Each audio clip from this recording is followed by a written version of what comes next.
안녕하세요, 주뚱입니다. 오늘은 푸른색 아우라의 구체 오브가 생성될 때 액티브되는 이펙트 텍스처 드로잉에 대해 알아볼 겁니다. 뿐만 아니라 여러분이 지정한 오브젝트가 생성될 때에 관련된 이펙트로 활용하여 쓸 수 있는 드로잉 지식들도 얻어가실 수 있길 바랍니다. 우선 우린 푸른빛의 성질부터 알아야겠죠. 푸른색을 처음 봤을 때 여러분은 어떤 감정과 생각이 떠오르시나요? 차갑다, 영혼, 청량감, 안정감, 이런 이미지들이 막 떠오르죠. 사실 불꽃에서도 가장 뜨거운 부분의 표현은 파란색으로 고온의 상징 색감이 되기도 합니다. 불꽃의 색은 온도에 따라서 빨강, 주황, 노랑, 흰색, 파란색 순서로 표현이 됩니다. 파란색의 불꽃은 완전 연소가 일어날 때 나타나는 현상으로 1400도에서 1650도 정도의 높은 온도를 가지게 되죠. 이 현상을 우리 일상생활에서 볼 수 있는 예로 가스버너가 있습니다. 이는 불꽃과 산소가 만나 연료를 끝까지 태우는 완전 연소의 방식이죠. 그래서 연료를 끝까지 태워서 사라지지 않는 불완전 연소에서 나오는 일산화탄소나 탄화수소의 유독가스가 발생하지 않아 안전합니다. 그렇게 우리는 안전하게 집 내부에서도 불을 태워 요리를 할 수 있는 것입니다. 일반적인 불의 색감에 붉은 계열을 보면 우리는 위험을 떠올리지만 파랑을 보면 안전을 떠올리기도 합니다. 신기하지 않나요? 우리 몸에는 이렇게 색감에 대한 감정들이 이미 머릿속 깊게 인식되어 있습니다. 안전한 색감의 성질을 가지고 있는 동시에 가장 뜨거워서 위험한 색감이라니, 이펙트 색감의 이 두 가지 성질을 잘 활용하여 이펙트를 만드신다면 여러분은 이펙트의 색감만으로 유저가 느낄 만한 감정의 반응을 이끌어내실 수 있습니다. 예를 들어 아군에겐 가장 든든하고 안전한 푸른 불꽃의 아우라지만 적에겐 치명적인 푸른 불꽃이 될 수도 있는 스토리텔링을 넣을 수도 있겠죠. 이런 식으로 색감에 대해 공부를 조금만 해보신다면 여러분도 그냥 빨강, 그냥 파랑 이렇게 만드시는 게 아니라 의도와 색감, 잘 짜여진 이펙트를 만드실 수 있는 능력을 기르실 수 있습니다. 자, 그럼 앞서 말한 이펙트에 관련된 드로잉을 시작해 보도록 하겠습니다. 우선 구체 오브젝트의 상호작용이 되는 형태를 만들어야 하니 레이어 하나를 만들어 링 형태의 구체 가이드라인을 따주고 시작하겠습니다. 일단 구체를 한번 휘감는 형태의 아우라 이펙트를 만들 겁니다. 이 아우라는 360도 랜덤 값을 돌려도 어떻게든 활용이 될 수 있도록 설정하여 작업을 진행했습니다. 베이스 형태를 스케치 라인을 따라 방향성 있게 흐르는 설정을 잡고 드로잉 해봅시다.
색감을 다 잡으셨다면 채색을 해줄 겁니다. 아우라가 흘러가는 방향 앞부분을 밝은 푸른 색감으로 칠해주고 뒤로 빠질수록 채도가 높은 푸른 색감으로 칠해주도록 합시다. 강한 에너지의 표현은 아우라의 헤드 부분, 즉 진행 방향의 앞부분에 응집되어 있다는 걸 생각하며 색감 배치를 해주도록 합시다. 그리고 비슷한 색감으로 글로우 처리를 하여 광원에 발광하는 느낌을 살려주도록 합시다. 글로우 처리를 하는 방식은 해당 레이어를 더블 클릭하시면 레이어 스타일을 변경할 수 있는 창이 하나 뜹니다. 아우토 글로우를 선택하시고 적절한 세팅 값을 조절한 후 적용해 주시면 됩니다.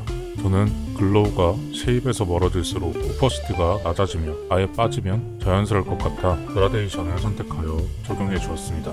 이제 기본 베이스에서 더 밝은 부분에 디테일을 표현해 주도록 하겠습니다. 안쪽에 거의 흰색에 가깝지만 푸른 색감의 에너지 응집체 드로잉을 계속 그려보겠습니다. 기존 형태감에서 많이 벗어나지 않게 힘의 방향성도 계속 의식하며 잡아주세요.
이 부분도 기본 형태와 동일하게 블러 처리를 해주도록 합시다.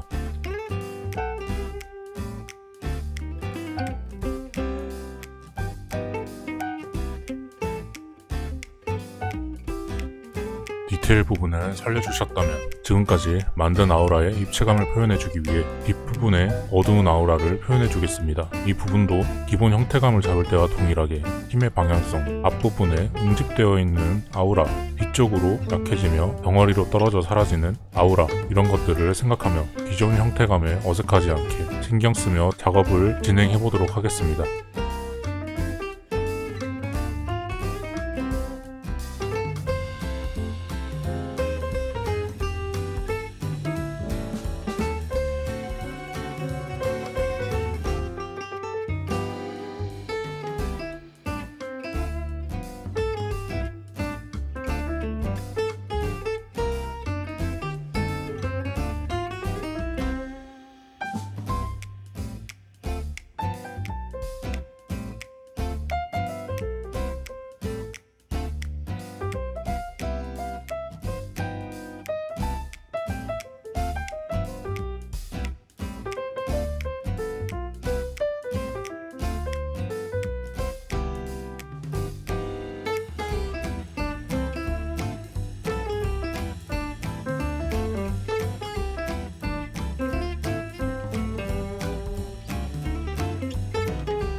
형태감을 다 잡으셨다면 색감은 채도가 낮되 어두운 색감으로 칠해줄 겁니다. 하지만 베이스 형태감과 똑같이 앞부분은 밝은 색감으로 뒷부분은 어두운 색감으로 배치하여 발라주겠습니다. 이번에는 영상이 길어질 것 같아서 저번 몇몇 영상과 동일하게 다음 시간에 파트 2로 데코 이펙트 텍스처 드로잉에 대한 영상을 풀어드리겠습니다. 이렇게 오늘은 구체를 감싸며 회전하는 푸른빛 아우라 드로잉을 진행해봤습니다. 여러분은 오늘 주어진 이 하루가 인생의 마지막 날이라고 생각하면 여러분은 오늘 어떻게 보내실 건가요? 어떤 사람은 가족과 마지막 여행을 떠날 수도 있고 어떤 사람은 그동안 겁이 나서 해보지 못했던 무언가를 하러 떠날 수도 있습니다. 또 어떤 사람은 누군가에게 이걸 말해야 하는데 하며 마음속에 적어놨던 말을 용기 내서 할 수도 있고요. 이렇게 막상 오늘이 인생의 마지막 날이라고 생각하니 해야 할 게 막 떠오르지 않으신가요? 하지만 대부분의 사람들은 살면서 인생을 그냥 소비하며 보내고 있습니다. 이 소비라는 말이 제 입장에서는 정말 안타까운 단어인데요. 여러분은 분명 나에게 도움이 되는 행동인 건 확실하고 그 누구보다도 내가 잘 알지만 이런 고통이 동반되는 행동들을 지금 잠깐의 쾌락을 위해 미래의 나에게 너무 쉽게 보내고 있습니다. 여러분은 오늘의 행동들이 미래의 내가 점점 불쌍한 사람이 되어가진 않는지 잠깐 확인해보는 시간을 가졌으면 좋겠습니다. 책임감 있는 행동을 한 오늘의 나는 그게 당장의 내일의 나여도 작지만 그 작은 행복들이 여러분들을 감싸는 느낌을 받을 겁니다. 그 감정에서 여유, 자신감, 행복함 등등을 느낄 수 있겠죠. 이 감정들은 쌓이고 쌓여 미래에 더 크게 와닿을 거고요. 인생을 후회하지 않고 사는 방법은 오늘 주어진 이 시간들을 정말 열심히 사는 것입니다. 잘 못해도 괜찮아요. 짧은 시간이어도 괜찮고요. 무언가 바로 결과가 나오지 않아도 괜찮아요. 결국 이 행동들을 과거, 현재, 미래에 내가 했다는 것이 중요한 겁니다. 뭔가에 대한 실력을 키우고 그 실력이 여러분들에게 큰 행복을 미래에서 안겨줄 그 보상들을 생각하면 여러분들은 지금 당장 오늘부터라도 무언가를 하셔야 됩니다. 제가 여러분들에게 하루 30분이라도 좋으니 펜을 들고 한번 해보자고 항상 말씀하잖아요. 바로 이런 것들 때문에